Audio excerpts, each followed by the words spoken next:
Dubai ప్రాంతంలో మృతి చెందిన గల్ఫ్ కార్మికుని అంత్యక్రియలో జేఏసీ రాష్ట్ర ప్రధాన కార్యదర్శి స్వదేశ్ పాల్గొన్నారు. నిర్మల్ జిల్లా లక్ష్మణాచిద్ద గ్రామంలో మృతుడు శ్రీనుకు నివాళులు అర్పించారు. తెలంగాణ రాష్ట్ర ఏర్పాటుకు సహకరించిన గల్ఫ్ కార్మికులను ప్రభుత్వం పట్టించుకోవడం లేదని ఆయన ఫైర్ అయ్యారు. గల్ఫ్ సంక్షేమ బోర్డు ఏర్పాటు చేసి వారిని ఆదుకోవాలని డిమాండ్ చేశారు.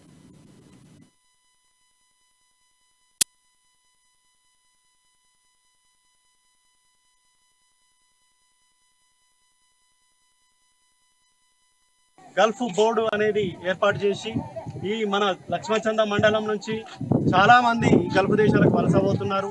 చాలామంది నష్టపోయి వస్తున్నారు, కొందరు ఇట్లా మరణించి వస్తున్నారు. మరి వీళ్ళని ఆదుకోవాలంటే separate gulf workers welfare board ఏర్పాటు చేయాలి. ఏర్పాటు చేసి కార్మికులందరికీ న్యాయం చేయాలి.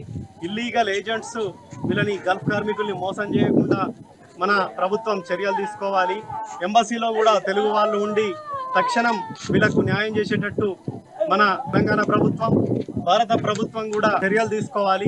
ప్రవాసీ భారతీయ బీమా యోజన పథకము ప్రతి కార్మికుడికి వర్తించి 10 లక్షల బీమా సహజ మరణంకు కూడా వర్తించాలి అని చెప్పేసి మా గల్ఫ్ జేఏసీ డిమాండ్ చేస్తూ ఉంది.